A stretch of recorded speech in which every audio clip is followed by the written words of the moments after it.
Assalamualaikum warahmatullahi wabarakatuh. Alhamdulillahi rabbil alamin. Wa bihi nasta'inu ala umuri dunya waddin. Salatu wassalamu ala asyrafil anbiya wal mursalin Sayyidina wa maulana Muhammadin wa ala alihi wa sahbihi ajma'in, amma ba'du.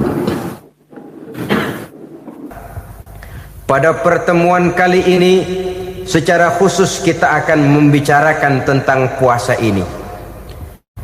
Kita akan mulai dari yang pertama, puasa sunnah. Sebagaimana yang kita maklum, sunnah adalah satu perbuatan yang apabila kita kerjakan berpahala, tapi apabila kita tinggalkan tidak merupakan dosa.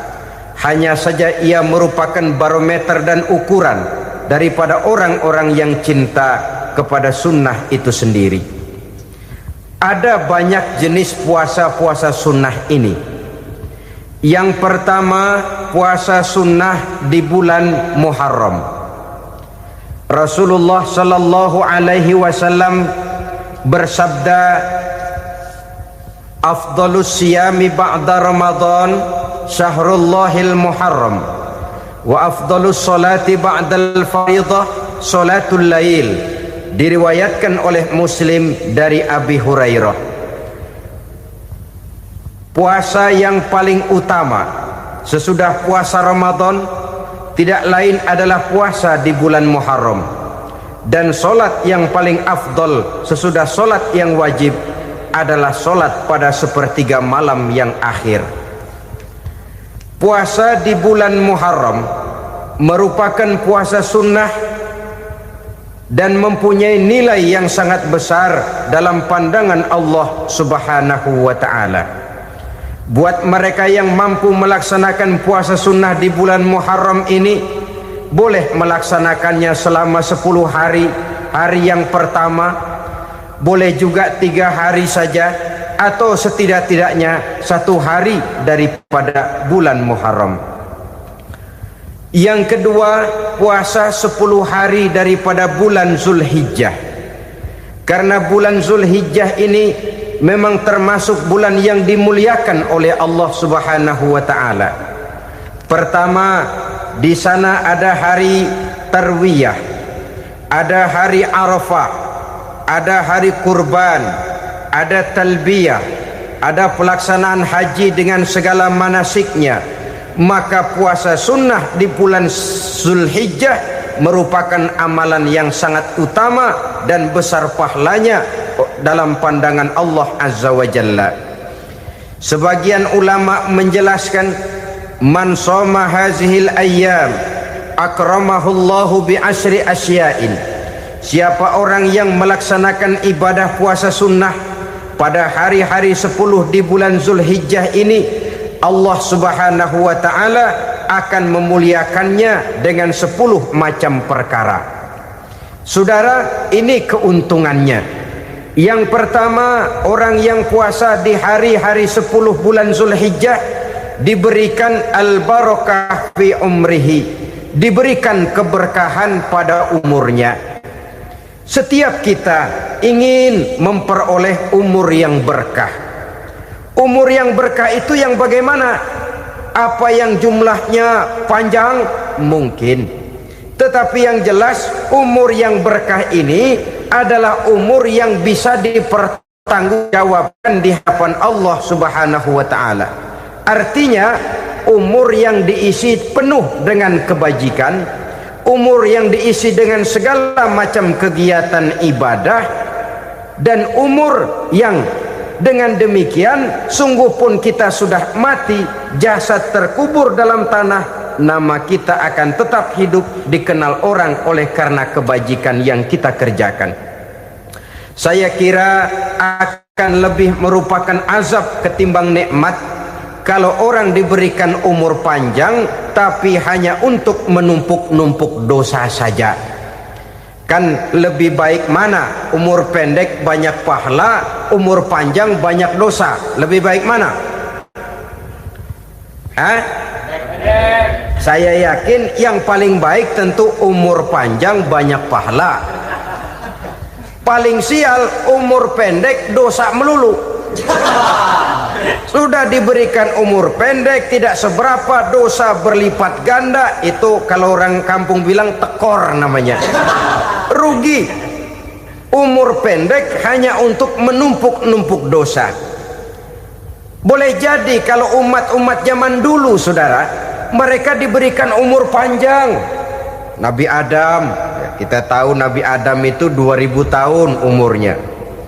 Nabi Nuh 950 tahun. Umatnya ya rata-rata segitu itu. Nah, kalau mereka misalnya punya umur 800 tahun, lalu 200 tahun mereka melakukan dosa, kan masih punya restan 600 tahun untuk taubat. Karena umurnya diberikan jatah panjang. Kita ini oleh Allah Subhanahu wa taala, umat Nabi Muhammad ini umurnya pendek-pendek. Kalau nyontoh Nabi 63 tahun saja. Kalau diberikan 70 tahun umur kita sekarang, itu sudah dapat jatah lebih 7 tahun. Alhamdulillah bahwa Allah memberikan saat-saat, waktu-waktu, tempat-tempat yang punya nilai istimewa, sehingga umur yang pendek ini bisa bernilai panjang, nilai ibadahnya bisa bernilai pahala seperti umat yang berumur panjang dahulu itu. Karena itu manfaatkan umur dengan baik, dan salah satu keberkahan daripada umur akan datang dengan melaksanakan ibadah puasa sunnah. Ini yang pertama. Yang kedua, az-ziyadatu fi malihi, berikan tambahan hartanya, menjadi orang kaya. Kaya apa? Kaya hati setidak-tidaknya. Karena dengan tekun dan rajin melaksanakan ibadah puasa, yang segera tertanam dalam jiwa seseorang merasakan cukup di dalam kehidupan. Itulah dia orang yang paling kaya, orang yang hidupnya paling cukup. Kalau orang sudah merasa cukup dalam hidupnya, maka itulah dia orang yang kaya. Saudara-saudara kaum muslimin rahimakumullah, puasa sunnah memberikan tambahan harta, usahanya berkembang, dengan demikian membawa keberkahan, hartanya makin bertambah, akan menunjang ibadahnya kepada Allah, lebih memantapkan dan membawa ketenangan dalam hidupnya. Itu termasuk berkahnya melaksanakan puasa sunnah itu. Yang ketiga, al-hifzu fi iyalihi, diberikan penjagaan, perlindungan terhadap keluarganya, anaknya sehat, sanak famili dan handai tolannya terjaga dan terpelihara dari segala malapetaka, dari segala mara bahaya, kesehatannya terjamin dan terpelihara. Itu sudah merupakan modal yang sangat besar di dalam kita mengarungi kehidupan. Sebab rasanya sulit untuk bahagia, duit kita banyak sekali, usaha kita selalu mendatangkan untung yang berlipat ganda. Tapi sebentar-sebentar anak kita sakit, yang ampek, yang korengan, yang kena musibah, ndak tak karu-karuan sakit, berobat sampai jutaan rupiah. Itu kan sudah tidak membawa kebahagiaan. Uang masuk yang begitu banyak jumlahnya, habis akhirnya untuk berobat saja. Sebenarnya hitung-hitung ya seri-seri juga.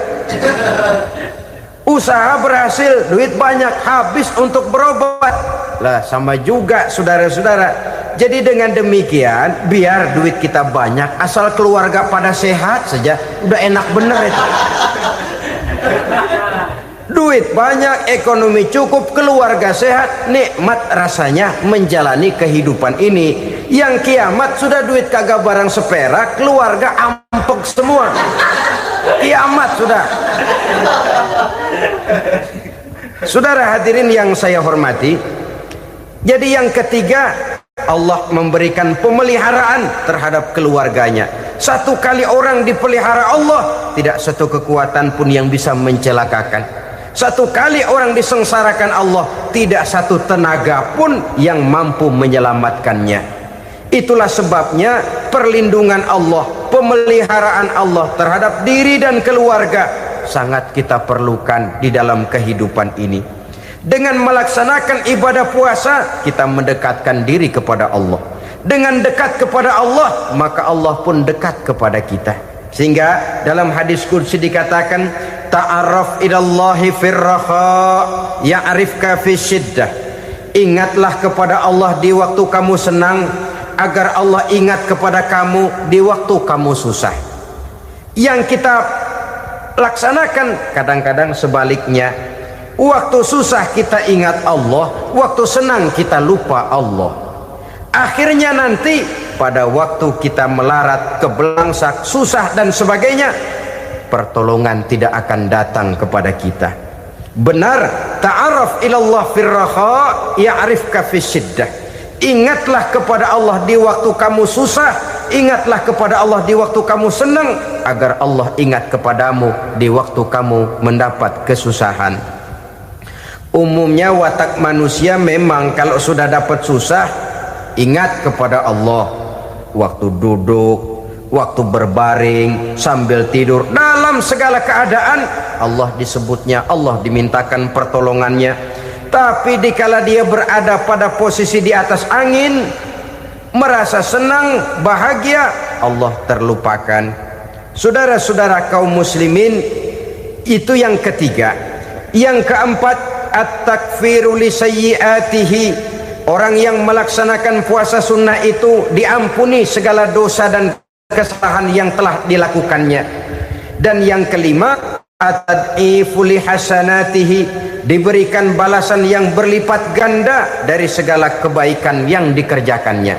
1 berbalas 7, 7 bisa berbalas 10, 10 masih berbalas 100, masih ditambah dengan wallahu yudha'ifu liman yasha. Allah melipat gandakan pahala orang-orang yang dikehendakinya. Maka carilah satu kebaikan yang apabila kita kerjakan, dosa akan dihapus dan nilai pahalanya menjadi berlipat ganda. 1 kali kita bekerja, 2-3 bisa kita raih dan kita jangkau. Yang keenam, orang yang melaksanakan puasa sunnah di bulan Zulhijjah, at-tashil li sakarati mautihi, diberikan kemudahan pada saat menghadapi sakaratul maut. Maut a mysterious problem. Dia adalah pintu yang setiap orang pasti akan memasukinya. Bahwa mati adalah mati, itu semua kita tahu. Tapi hakikat orang pada saat menghadapi mati itu kan berbeda-beda. Ada yang matinya itu gampang sekali, persis orang tidur saja, tidak nampak gelisah, tidak bikin susah yang hidup, tidak gelimpangan di tempat tidur, persis seperti orang mau tidur saja. Ada yang sulit sekali menghadapi sakaratul maut, gelimpangan di tempat tidur, bikin bingung orang yang nunggu. Kadang-kadang seperti kerbau digorok lehernya. Saudara-saudara, sulit menghadapi sakaratul maut. Oleh karena itu Rasulullah sallallahu alaihi wasallam sering beliau itu kalau berdoa membaca Allahumma hawin alayya fi sakaratil maut. Ya Allah, mudahkan saya di dalam menghadapi sakaratul maut. Rasulullah saja, saudara, orang yang ibadahnya paling banyak, orang yang hatinya paling bersih, orang yang akhlaknya paling luhur, masih berdoa semacam ini. Mohon dimudahkan oleh Allah agar mudah menghadapi sakaratul maut. Apalagi kita, terus terang kita ini paling-paling kelas muhtalid, bangsa sama pahala mau sama dosa doyan. Lebih perlu lagi menghadapi sakaratul maut, sehingga apabila malaikat maut datang menjemput nyawa kita, dimudahkan, jangan dibikin sulit, supaya mudah. Jadilah orang baik-baik. Biasanya kalau banyak yang mati, malaikat maut juga kali main-mainin dulu tuh orang, kutak-katik, ditakut-takutin dan segala macam. Saudara hadirin yang saya hormati, maka menghadapi sakaratul maut ini merupakan kunci. apakah seseorang bisa husnul khatimah atau bisa su'ul khatimah.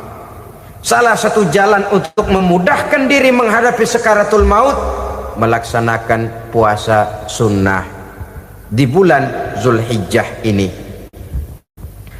Yang ketujuh, ad-diya'u li zulumati qabrihi, diberikan terang di alam kuburnya. Kubur, saudara tahu, saudara tentu sering lihat orang dimasukkan ke liang lahat, ditutup dengan papan, dinding ari kata kita di kampung, lalu diuruk lagi dengan tanah.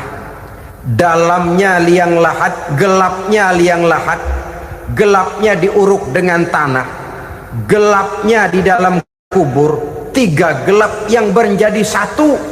Bapak moyangnya gelap.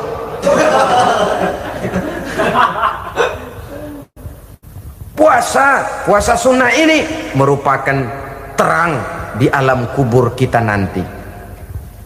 Yang kedelapan, at-tasqil limizanihi, diberikan keringanan pada timbangan di hari akhirat nanti. Bahwa setelah dibangkitkan dari kubur, setiap kita akan menghadapi perhitungan, akan ditimbang segala macam kebaikan dan segala macam kejahatan yang pernah kita lakukan di dalam kehidupan. Orang yang melaksanakan ibadah puasa sunnah, at-tasqilu limizanihi, diberikan keringanan timbangan hari akhiratnya nanti. Yang kesembilan, an-najah minal bala, diberikan keselamatan dari segala macam bencana. Dan yang ke-10, as-su'ud ala darajatihi, diberikan ketinggian, naik derajatnya, derajat di dunia, lebih-lebih lagi derajat di akhirat nanti. Ini keutamaan yang diberikan Allah Subhanahu wa ta'ala kepada mereka yang melaksanakan ibadah puasa 10 hari di bulan Zulhijjah menurut penjelasan sebagian dari para ulama kita. Jadi setelah puasa Muharram ada lagi puasa Zulhijjah. Kemudian puasa sunnah yang ketiga, puasa sunnah pada hari Senin dan hari Kamis. Apa sumber hukumnya? Diriwayatkan oleh Imam Muslim dari Abi Qatadah, Rasulullah sallallahu alaihi wasallam ditanya tentang puasa pada hari Senin. Kenapa Rasul melakukan itu? Beliau menjawab, zalika yaumu wulidtu fihi wa yaumu bu'istu au unzila alayya fihi. Hari Senin itu adalah hari di mana aku dilahirkan dan hari di mana aku dibangkitkan. Wahyu pertama turun kepadaku pun pada hari itu. Maka sunnah melaksanakan puasa pada hari itu. Adapun hari Kamis, ada hadis yang diriwayatkan oleh Imam Turmuzi dari Abi Hurairah, Nabi bersabda, tu'radul a'malu yaumul isnaini wal khamisi fa uhibbu ay yu'radu amali wa ana sha'im. Disetor amal setiap manusia pada hari Senin dan pada hari Kamis. Maka aku ingin, kata Nabi, agar pada saat amalku disetor itu aku sedang puasa. Jadi malaikat itu menurut riwayat ini mencatat dan menyetorkan catatan amalan seseorang pada hari Senin, hari Kamis. Tiap hari Senin amalan kita disetor oleh malaikat. Catatan terakhir tentu yang sedang kita kerjakan, sehingga yang masuk daftar, saya tinggalkan orang ini, dia sedang puasa. Karena naik catatan amalnya pada hari Senin. Kamis diangkat lagi, catatan paling akhir, saya tinggalkan orang ini, dia sedang puasa. Itu makna fa uhibbu ay yu'rada amali wa ana shaim. Aku senang kalau pada saat amalku disetor, catatan paling akhir aku lagi puasa. Satu keistimewaan. Alangkah celaka tiap amalan disetor kita sedang berbuat jahat. Senin, Kamis, teler, mabok, judi. Tiap amalan disetor, catatan akhirnya saya tinggalkan si fulan lagi teler. laporan Senin, Kemis laporan lagi, saya tinggalkan si Fulan lagi mirit kartu. Saudara hadirin yang saya muliakan, alangkah jeleknya catatan kita. Oleh karena itu sunnah puasa pada hari Senin dan hari Kemis. Ini amalan sunnah saudara-saudara. Dan oleh karena ini amalan sunnah, sebagian ulama memberikan penjelasan, walaupun lupa niat, kalau sudah malam itu lupa niat, boleh niatnya sudah siang puasa sunnah ini, dengan catatan dari pagi belum makan apa-apa. Malam saudara lupa, tahu-tahu ingat ini hari Senin, dah jam 10, niatlah jam 10 itu, sah puasanya asal dari pagi belum makan apa-apa. Tapi kalau sudah dapat 2 piring baru niat jam 10, itu lain, ngojek namanya.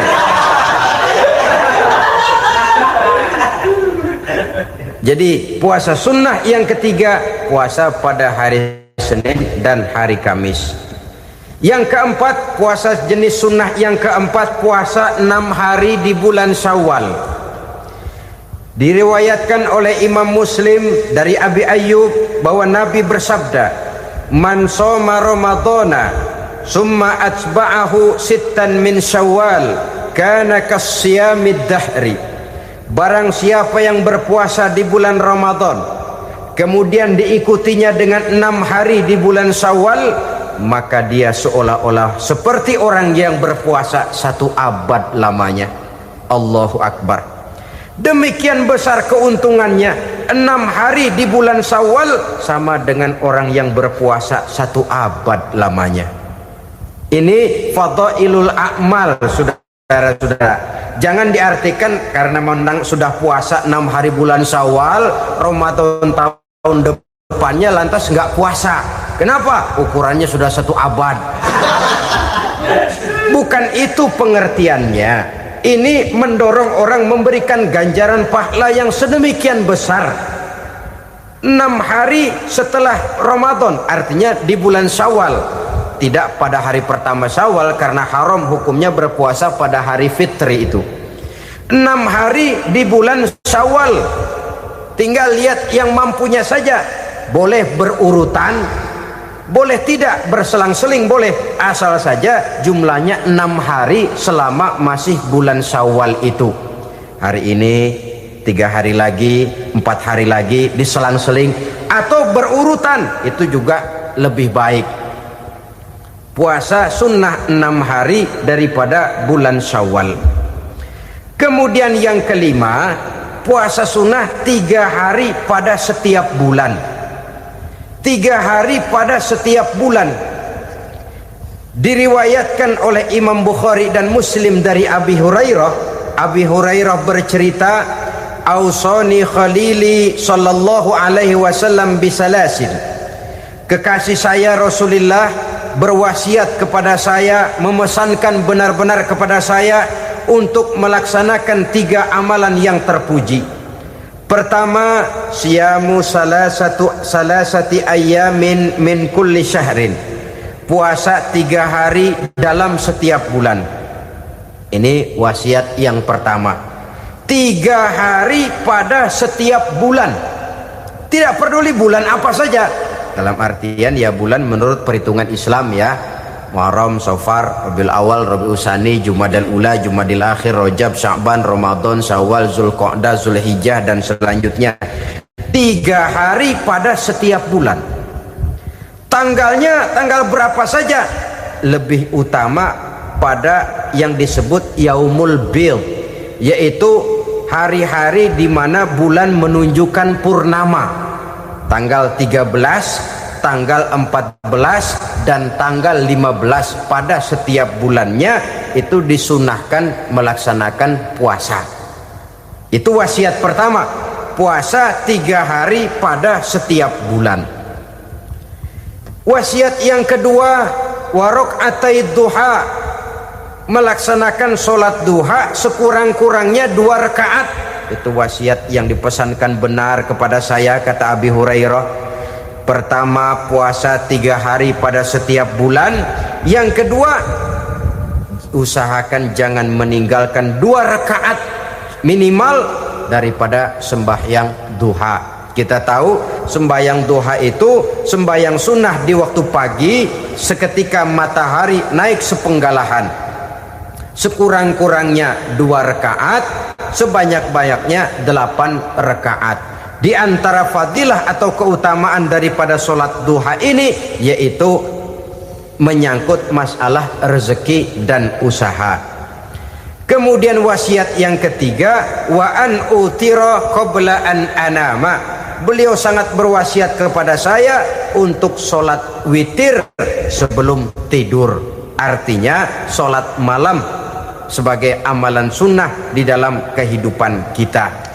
Jadi saudara-saudara, dalam hidup ini kita akan selalu berbentur dengan keperluan. Kalau pada satu saat kita sudah sampai kepada tahap berpikir ini keperluan saya, tentu hal-hal semacam ini akan kita kerjakan. Kita belum tergerak melaksanakan ini semua oleh karena barangkali kita merasa belum memerlukannya. Karena itu marilah kita berusaha di samping melaksanakan puasa yang wajib juga melaksanakan puasa yang sunnah di dalam kehidupan kita. Ini jenis puasa-puasa yang sunnah. Kemudian yang kedua, ada macam puasa yang disebut puasa nazar. Hukum pelaksanaannya wajib apabila nazarnya sudah terwujud. Puasa nazar, puasa yang dikaitkan dengan suatu persoalan. Umpamanya, kalau saya lulus ujian, saya akan puasa 1 minggu lamanya. Begitu ujiannya ternyata lulus, dia wajib bayar nazarnya. Puasa 7 hari, tidak lagi sunnah tapi wajib karena dia nazarkan. Asal saja tidak sah nazar kepada yang makruh apalagi kepada yang haram. Umpamanya nazar kalau tembus 6 nomor mau puasa 3 hari. Itu nazar semacam itu bukan saja tidak sah tapi haram hukumnya. Tidak boleh nazar kepada yang makruh apalagi kepada yang haram. Jadi apabila maksud yang sudah kita niatkan tercapai, wajiblah nazar itu dibayar, yaitu kalau nazarnya sunnah melaksanakan ibadah puasa.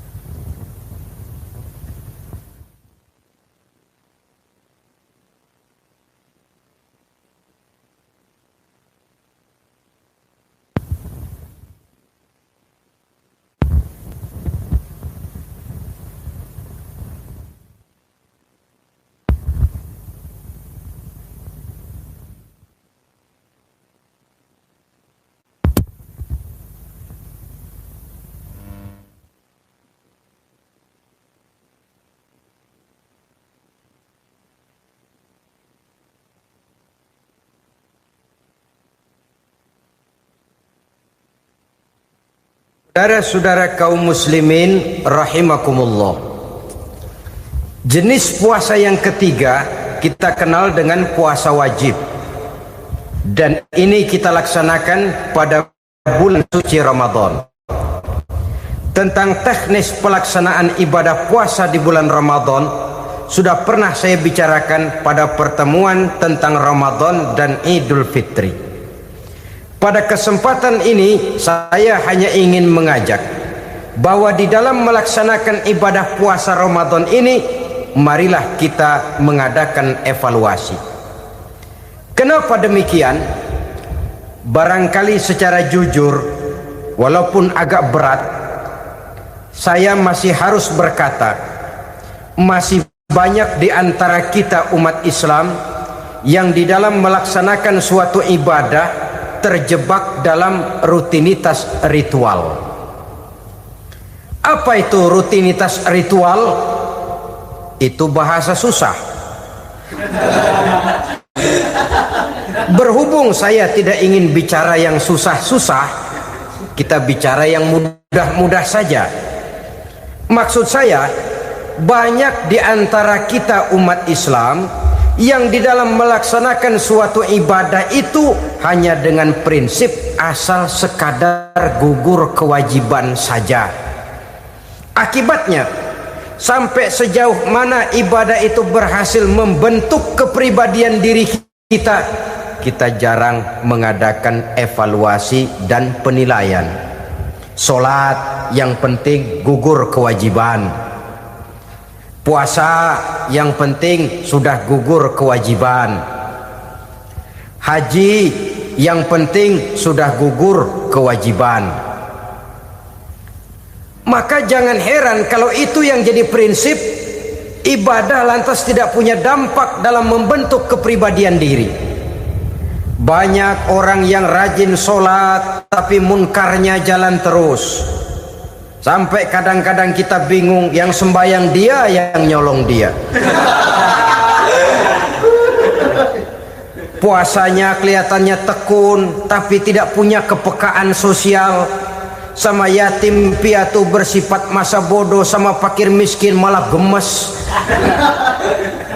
Tidak lantas tumbuh kepekaan sosial walaupun dia sudah ikut merasakan tidak enaknya lapar dan haus. Ada juga yang sudah haji 4-5 kali mondar-mandir Jakarta Mekah, tapi gaya hidupnya tetap seperti katak di kolong tempurung, picik, sempit pandangan, dangkal hati, tidak terbuka walaupun sudah melihat Islam dalam skala internasional. Yang dia lihat, yang dia saksikan, yang dia pandang tidak sanggup menggugah dan mengubah jiwanya, tidak bisa mewarnai pandangan hidupnya. Inilah akibatnya kalau ibadah hanya dikerjakan dengan prinsip asal sekadar gugur kewajiban. Hasilnya yaitu tadi, hajinya cuma menang topi putih sama serban. Sholatnya cuma prinsip asal gugur kewajiban. Begitu juga puasanya, begitu juga zakatnya dan ibadah-ibadah lainnya. Bukan tanpa satu maksud. Jikalau Allah Subhanahu wa taala memerintahkan kita melaksanakan ibadah puasa di bulan suci Ramadan, bahkan maksud itu sangat pada penghujung ayat yang memerintahkan kita puasa. Ya ayyuhallazina amanu kutiba alaikumus syiyam kama kutiba alal ladzina min qablikum la'allakum tattaqun. Orang yang beriman diwajibkan atas kamu berpuasa, telah diwajibkan juga kepada orang-orang yang sebelum kamu, la'allakum tattaqun, agar kamu dengan puasa itu menjadi manusia yang bertakwa kepada Allah Subhanahu wa taala. Dengan kata lain, berhasil atau tidak puasa Ramadan kita ini akan nampak takwa kita meningkat atau tidak setelah kita melaksanakan ibadah puasa. Sehingga kalau orang mengatakan Ramadan itu merupakan month of training, bulan latihan, keluar latihan tentu harus semakin naik dan baik gaya kehidupan kita. Jadi tujuan utama daripada pelaksanaan ibadah puasa adalah untuk membentuk manusia yang bertakwa. Nah, takwa itu kata Imam Qusairi hurufnya ada 4. Ta, qaf, wawu, ya. Masing-masing huruf ini simbol dari pribadi orang yang bertakwa, bina dan dibentuk oleh pelaksanaan puasanya. Mari kita lihat. Huruf ta adalah lambang dari sifat tawadhu, rendah hati. Orang yang bertakwa, orang yang tidak mempunyai sifat sombong. Puasa menanamkan kita kesadaran terhadap kelemahan, terhadap keterbatasan, terhadap segala ketidakmampuan yang kita miliki. Ya Allah, baru sehari nggak kena makan, nggak kena minum, sudah begini lemesnya. Puasa memang Kalau pagi orang masih sehat, masih terdorong oleh sahur, siang masih lumayan, tapi zuhur ke atas biasanya mulai sikap lemah manusiawi, keterbatasan kekuatan biologis itu mulai nampak. Dari sini tanam satu kesadaran, kalau begitu apa yang mau disembuhkan di hadapan Allah? Kaya, siapa sih orang paling kaya? Ilmu, siapa sih orang paling pintar? Pangkat, siapa sih orang paling tinggi jabatannya? Dari sifat semacam ini lahir introspeksi, rasa mawas diri, timbul sifat tawaduknya, rendah hatinya, tidak melonjak menjadi angkuh dan sombong lantaran sedikit kemampuan dan kekuatan yang dimilikinya. Lalu untuk sikap yang lebih jauh, terwujudlah, terbentuklah apa yang dinamakan stabilitas temperatur batin. Orang tetap konstan menjaga nilai-nilai idealisme yang pernah dimilikinya. Dia mulai dengan adil, dia berjalan tetap dengan keadilan, dan dia berakhir juga tetap dalam keadilan. Jangan mulainya adil, tengahnya setengah adil, di akhirnya malah zolim sama sekali.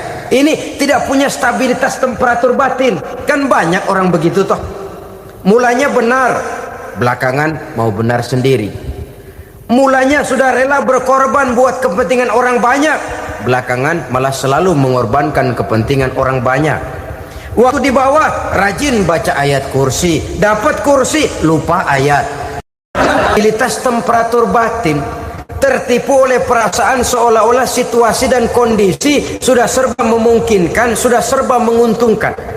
Orang yang dibentuk pribadinya oleh pelaksanaan ibadah puasa, dia sadar apapun keberhasilannya, apapun kedudukannya, apapun nilai kekayaannya, itu cuma sebagian kecil sekali dari apa yang ada pada zat Allah Subhanahu wa ta'ala. Hati tidak takabur, sesuai dengan namanya takabur dari kalimat takabbaro ya takabbaru, membesar-besarkan diri. Orang yang suka membesar-besarkan diri, orang yang tidak yakin bahwa dirinya orang besar, lalu dibesar-besarkan dirinya. Sebenarnya itu sudah satu sikap di mana dia tidak percaya kepada diri sendiri.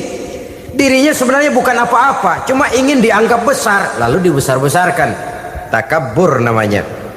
Puasa sekali lagi melatih kita menanamkan kesadaran akan kelemahan dan keterbatasan kita sebagai makhluk. Itu sikap tawadu. Fir'aun, saudara tahu Fir'aun, lama-lama dia jadi raja, lupa diri dan lupa daratan, melonjak menjadi angkuh dan sombong sampai kepada puncak kekurang ajarannya, memproklamirkan dirinya menjadi Tuhan. Hitler juga begitu. Pendeknya orang manakala tidak ada kesadaran tentang dari mana segalanya berasal dan kemana segalanya akan kembali, dia mudah out of control. Kalau sudah out kontrol, maka dia akan melakukan perbuatan yang melampaui batas. Itu yang pertama. Jadi orang takwa, orang yang rendah hati, salah satu tujuan daripada pelaksanaan ibadah puasa menanamkan sikap rendah hati. Dari sikap rendah hati ini yang timbul lalu apa? Kepekaan sosial. Kalau saya puasa, saya sudah merasakan bagaimana tidak enaknya lapar. Saya sudah merasakan bagaimana tidak enaknya haus. Tapi bagaimanapun, saya lapar cuma sebentar, saya haus cuma sebentar. Selesai maghrib, lapar saya hilang, haus saya hilang.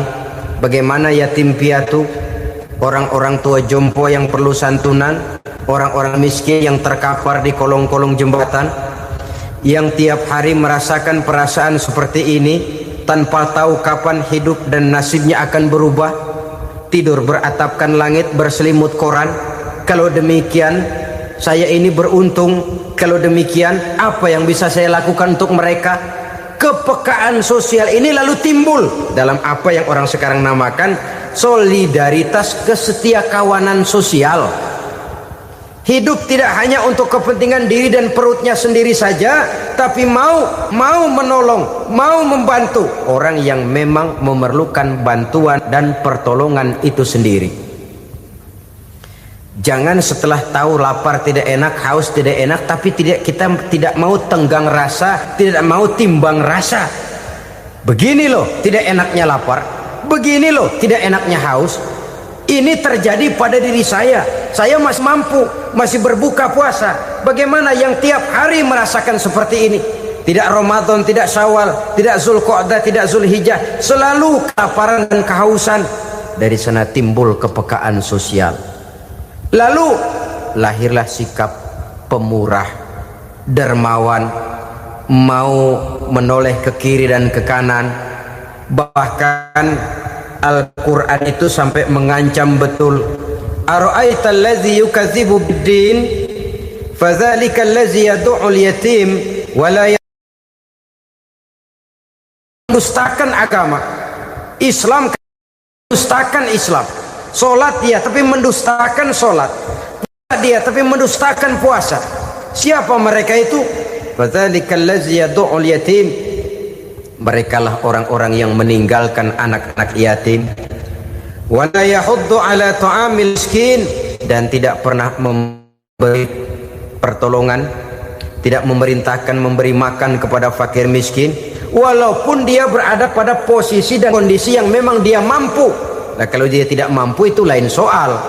Dia mampu, dia tahu, dan dia diam saja. Itu termasuk yukadzibu biddin, orang-orang yang mendustakan agama. Berlindung kita kepada Allah, jangan sampai termasuk ke dalam kelompok itu.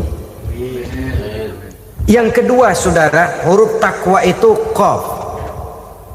Qaf adalah lambang dari sifat qanaah. Qanaah artinya merasa cukup. Puasa melatih kita untuk bersikap cukup dalam hidup. Kalau kita perturutkan menjelang saat berbuka, menunggu waktu berbuka, istilah orang di Jawa Barat ngabuburit katanya, kita menunggu saat berbuka, segalanya saja ingin kita beli, segalanya saja ingin kita minum, semuanya saja ingin kita makan, sebab nafsu sudah begitu berupa. Perut sudah sedemikian lapar, kerongkong sudah sedemikian haus, rasanya semuanya saja ingin kita telan. Tapi tahukah kita bahwa setelah maghrib berbunyi, berapa banyak yang kita makan, berapa banyak yang kita minum? Sesuaikah dengan keinginan kita tadi siang? Tadi siang semuanya ingin kita makan, tadi siang semuanya ingin kita minum. Setelah berbuka, berapa banyak yang kita makan, berapa banyak yang kita minum? Itulah kehidupan. Segalanya ingin kita kuasai, segalanya ingin kita punyai, tapi berapa sih yang benar-benar kita perlukan? Maka orang kaya adalah orang yang hidupnya cukup. Orang miskin hakikat yang selalu merasa kurang. Bagaimanapun besar rumah, banyak uang kita, berpuluh kendaraan kita, kalau hidup selalu merasa kurang, itu artinya kita masih miskin. Maka jikalau ingin menjadi orang kaya, kuncinya hakikatnya cuma satu, hati kita merasa cukup dengan yang diberikan Allah, bersyukur atas segala nikmatnya, dan dengan syukur itu, nikmat itu akan ditambah oleh Allah Subhanahu wa ta'ala. Puasa menimbulkan sifat qanaah, dan qanaah adalah watak daripada orang-orang yang bertakwa kepada Allah Subhanahu wa ta'ala. Persis seperti orang minum air laut, makin diminum makin haus, makin diminum makin kering tenggorokan. Begitulah orang berhadapan dengan materi. Tadinya dia akan senang kalau dia merasa punya tanah ratusan hektar. Sudah ratusan hektar tidak cukup, ngelamun lagi, alangkah nikmatnya kalau bisa beli gunung. Gunung dibeli. Sudah punya gunung, lihat laut. Aduh, kalau laut juga bisa dibeli, beli lagi laut. Sudah punya laut, lihat ke atas, langit ada yang jual apa enggak ya?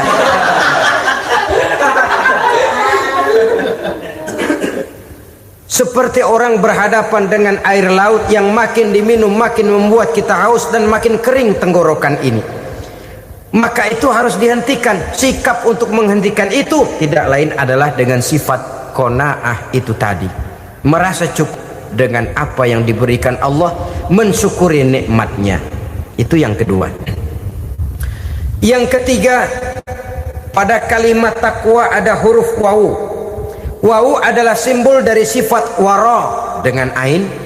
Wara, orang yang terpelihara dirinya baik dari yang syubhat, lebih-lebih dari yang haram. Syubhat, saudara tahu, barang yang remeng-remeng, tapi sungguh pun remeng-remeng, kira-kira prosentasenya 70-30. 70% haram, 30% kemungkinan halalnya. Maka yang syubhat lebih baik dijauhi daripada diambil.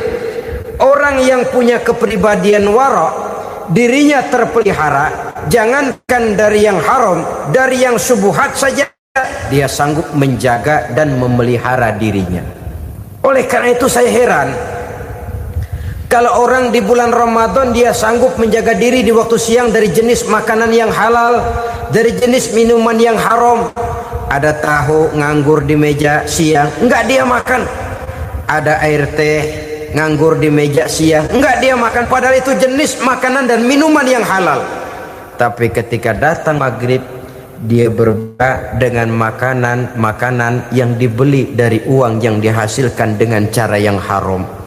Bukankah itu sesuatu yang terbalik?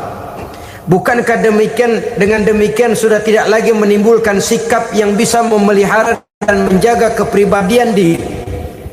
Orang yang membiasakan diri terpelihara dari yang syubhat apalagi yang haram, maka baik yang dipakainya, yang diminumnya, yang dimakannya terdirilah dari barang-barang yang baik yang dihalalkan oleh agama. Wara. Kemudian yang keempat, pada huruf kalimat takwa ada huruf yakin. Huruf ya simbol dari sifat yakin. Orang yang puasa dibentuk kepribadiannya mempunyai satu keyakinan yang tangguh, dan keyakinan adalah ciri daripada orang yang takwa.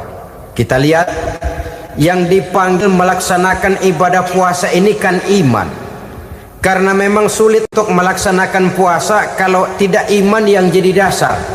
Setidaknya seperti sudah pernah saya sampaikan, ibadah puasa ini memang sulit terkena penyakit show. Kalau kita sholat barangkali terangsang karena kelihatan orang lain. Kalau kita pergi haji mungkin jadi sugesti karena orang banyak tahu. Kalau kita bayar kita jadi terangsang karena banyak orang lihat. Tapi kalau sudah puasa, puasa itu kan yang tahu cuma kita dan Allah saja. Ya kita sholat, orang lain lihat, kita jadi rada semangat. Kita pergi haji, orang lain banyak ngantar, kita semangat. Kita bayar zakat, orang lain banyak saksikan, kita bersemangat. Tapi kita puasa, siapa yang mau nyaksiin kita puasa? Siapa yang mau memuji kita puasa? Siapa yang mau menyanjung kita puasa? Itu cuma urusan kita dan Allah. Oleh karenanya dasar daripada pelaksanaan ibadah yang haus tenggorokan segalanya jadi nikmatan. Tidak ada kerja yang lebih indah selain kerja yang didasarkan kepada satu keyakinan bahwa yang kita kerjakan itu adalah sesuatu yang benar. Dalam hal ini sesuatu yang diperintahkan oleh Allah Subhanahu wa taala kepada kita. Saudara-saudara kaum muslimin rahimakumullah. Demikianlah titik evaluasi kita. Jangan berpuasa hanya dengan prinsip asal sekadar menggugurkan kewajiban saja, yang akan berakibat Ramadan tahun ini berakhir begitu, Ramadan terjebak menjalani rutinitas ritualnya saja. Bahkan kadang-kadang yang nyata betul, Nabi menganjurkan tingkatkan ibadah pada 10 hari yang akhir di bulan Ramadan, tanggal 20 sampai akhir Ramadan. Yang kita praktekkan malah kegiatan ibadah kita justru menurun pada 20 Ramadan yang akhir.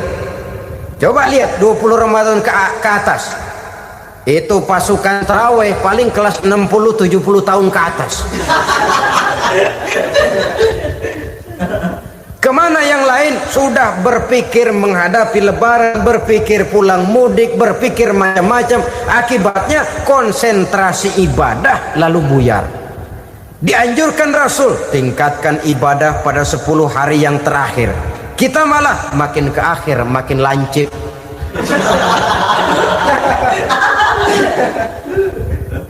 Saudara-saudara kaum muslimin rahimakumullah, kita terjebak oleh sesuatu yang sementara, oleh sesuatu yang bersifat kulit, lalu meninggalkan isinya.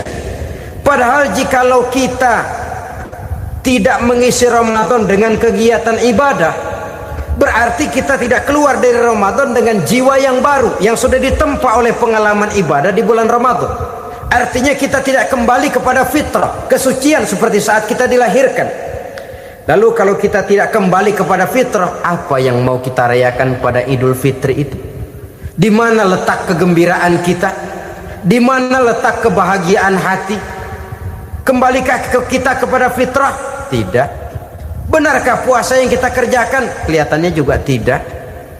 Adakah dampak dari pelaksanaan ibadah dalam pribadi kita? Tidak. Kadang-kadang Ramadan selesai malah teriak merdeka.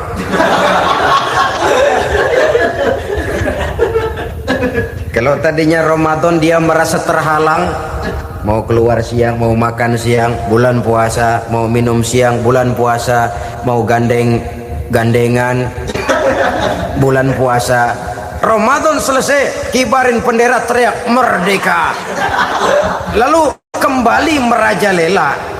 Saudara-saudara, dampaknya tidak akan kelihatan. Padahal puasa yang baik, la'allakum tattaqun, membentuk manusia yang bertakwa kepada Allah Azza wa Jalla. Nah, sekarang apa kemudahan dan keistimewaan yang akan diberikan Allah kepada mereka yang sampai kepada tingkat takwa ini? Al-Quran menjelaskan, pertama, may yattaqillaha yaj'al lahu makhraja. Barang siapa yang bertakwa kepada Allah Subhanahu wa taala, maka dia akan diberikan makhraja. Makhraja itu jalan keluar dari segala macam kesulitan. Jalan keluarnya ada saja. Menurut ukuran kemampuan dia tidak mungkin, mustahil, tidak bisa, mana mungkin. Tapi pada waktunya ada saja jalan keluarnya. Termasuk jenis yang yaj'al lahu makhraja. Orang yang bertakwa kepada Allah selalu diberikan jalan keluar dari segala kesulitan yang dihadapinya. Siapa sih orangnya yang tidak pernah sulit dalam hidup ini? Siapa orang yang tidak pernah mengalami kesulitan? Tapi kadang orang menilai, itu kelihatannya hidupnya enak aja ya, kayaknya nggak pernah mengalami kesulitan. Sebenarnya bukan tidak pernah mengalami kesulitan, Allah selalu memberikan jalan keluar dari segala kesulitan yang dihadapinya. Lah kalau Allah yang memberikan jalan keluar, tentu sangat mudah sekali. Orang yang bertakwa diberikan jalan keluar dari segala macam kesulitan. Satu. Yang kedua, wa yarzuqhu min haitsu la yahtasib. Dia akan diberikan rezeki oleh Allah dengan jalan yang tidak disangka-sangka. Rezekinya datang dengan cara yang tidak disangka-sangka. Gajinya mungkin kecil, tapi penghasilannya gede. Kan itu yang penting. Gaji dan penghasilan kan lain tuh. Boleh jadi gaji kecil, asal penghasilan gede, kan nikmat hidup itu. Nah, penghasilan ini ada yang bisa kita perkirakan. Bisa kita perkirakan. Misalnya gaji itu tadi. Kalau saya kerja, gaji saya begini. Ada rezeki yang masuk min haitsu la yahtasib. Tidak kita sangka-sangka, tidak kita duga-duga, tahu-tahu ada saja rezeki. Datang orang bawa persoalan yang mendatangkan hasil. Sebab rezeki, jodoh, maut memang seperti bayangan. Kita uber-uber dia lari, kita diem dia diem. Kan gemesin itu. Bayang-bayang itu begitu. Kita kejar, dia lari. Rezeki juga begitu. Kita diam, dia diam. Setengah mati yang namanya rezeki kita cari, kita uber.